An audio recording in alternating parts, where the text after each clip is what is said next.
हरे कृष्णा। वेद सारथी में आपका स्वागत है। हम आपके समक्ष प्रस्तुत कर रहे हैं दैनिक कार्तिक कथा। आज कार्तिक मास का तीसरा दिन है और आज हम बात करेंगे श्रीमद् भागवतम के 10वें स्कंद के 9वें अध्याय के श्लोक 7 और 8 पर। और आज का विषय है कृष्ण की शरारत और माता यशोदा का क्रोध। श्लोक पढ़ने से पहले चलिए हम भूमिका समझते हैं। हमने पिछली 2 वीडियोस में ये जाना था कि माता यशोदा भगवान श्री कृष्ण के लिए स्वयं माखन बनाने के लिए दही मथने लगती है और इतने में कृष्ण सोकर उठते हैं और उन्हें भूख लगने लगती है और वे माता से दूध पीने की इच्छा व्यक्त करते हैं।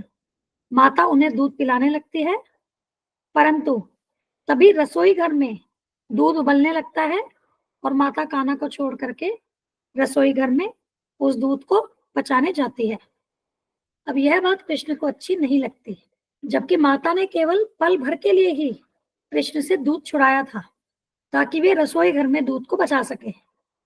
अब जब माता रसोई घर से वापस वहां पर आती हैं जहां वे दही मथ रही थी, तो वे देखती हैं कि दही की जो मटकी है वह टूटी हुई है और उसमें से दही की धार बह रही है।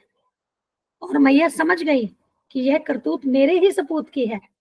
और श्रील विश्वनाथ चक्रवर्ती ठाकुर जी वे 7वें श्लोक के टीका में कहते हैं कि मटकी के फोड़ने में बड़ी चतुराई है, अर्थात न फोड़ने में शब्द, न आभूषणों का शब्द और न ही अन्य ग्रह में ओखली पर चढ़कर माखन लेने में शब्द। तो मतलब इतनी चतुराई से कान्हा ने शरारतें की कि कोई आवाज नहीं हुई और इससे माता जान गई कि यह करतूत मेरे सपूत की ही है।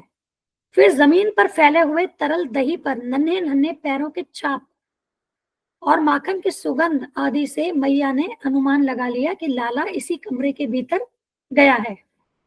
तो इस बीच क्या हुआ था, कन्हैया ने पहले तो बड़ी चतुराई से दही की मटकी फोड़ी, उसके बाद वे एक दूसरे कमरे में चले गए और वहां पर माखन खाने लगे।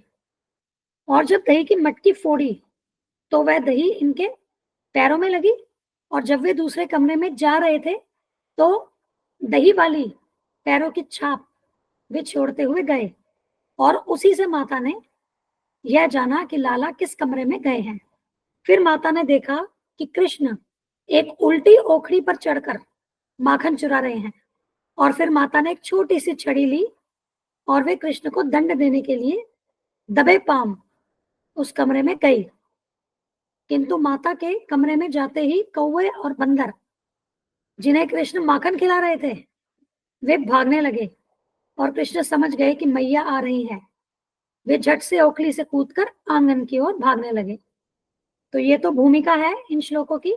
अब हम इन श्लोकों को पढ़ेंगे।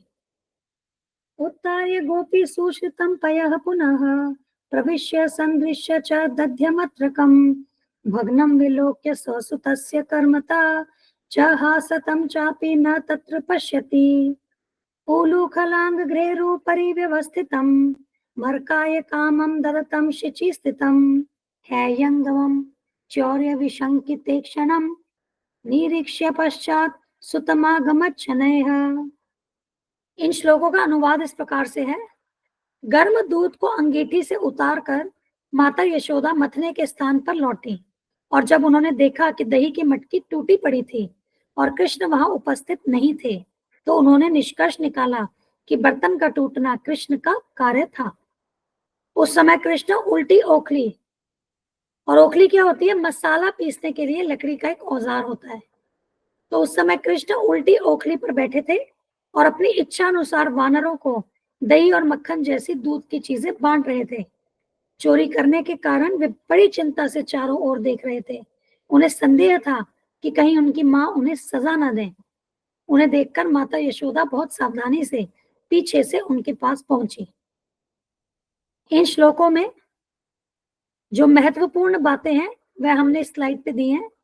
जैसे पहली, टूटी हुई मटकी और कृष्ण को वहां अनुपस्थित देखकर यशोदा मैया बिल्कुल समझ गई कि मटकी फोड़ना कृष्ण की ही करतूत है, इसमें कोई संदेह नहीं है।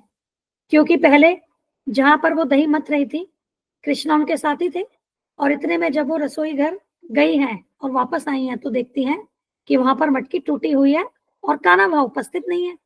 कान्हा की ही शरारत होगी, इसमें तो कोई संदेह नहीं है। और जैसे एक चोर होता है वो कुछ ना कुछ सुराग छोड़ देता है, तो यहाँ कान्हा ने भी अपनी चोरी का और अपनी शरारत का एक सुराग छोड़ दिया। तो उनके दही से सने जो पद चिन्ह थे उससे माता ने कृष्ण का पता लगाया। और वहां पर भी क्या हुआ, माता ने कृष्ण को रंगे हाथ पकड़ लिया। वहां पर एक ओखल में चढ़ करके वे माखन चुरा रहे थे और ऐसा देख करके माता यशोदा हंसने लगी। वास्तव में यह माता का क्रोध नहीं था। इस सभी लीला में अगर हम देखें तो माता का कोई क्रोध नहीं था, ये तो माता का प्रेम था।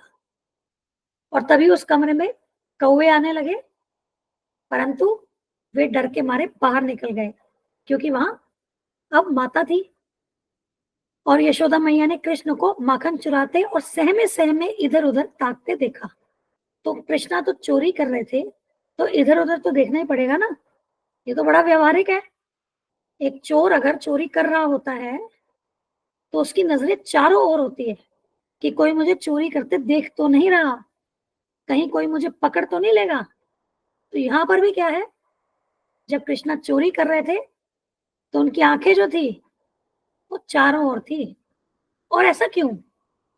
क्योंकि उन्हें डर था कि कहीं माखन चुराने के कारण मैया उनकी पिटाई ना कर दें। इसीलिए वे भयभीत होकर चारों ओर देख रहे थे और बचने का रास्ता खोज रहे थे। तो एक प्लान बी भी तो होता है ना चोरों का।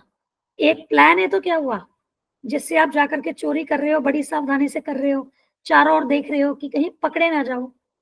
अभी प्लान बी क्या होता है कि अगर कुछ ऐसी परिस्थिति आती है तो उस परिस्थिति में बच के कैसे निकलना है। तो यहाँ पर Krishna plan A plan B दोनों के विषय में ही सोच रहे थे। कहीं मैया ना आ जाए, और यदि मैया आई तो बच के कैसे निकला जाए। और यशोदा मैया बहुत धीरे से पीछे से आई, अपने कदमों की आवाज किए बिना, ताकि कृष्ण उन्हें देख ना सके और वे कृष्ण को अपने हाथों में पकड़ सके। तो देखिए भगवान श्री कृष्ण की यह दिव्य लीलाएं कितनी मनोहर हैं। जब हम ये कथा पढ़ते हैं या सुनते हैं, हमें ऐसा नहीं लगता कि जैसे ये सब जो लीला है ये हमारे आंखों के सामने हो रही है।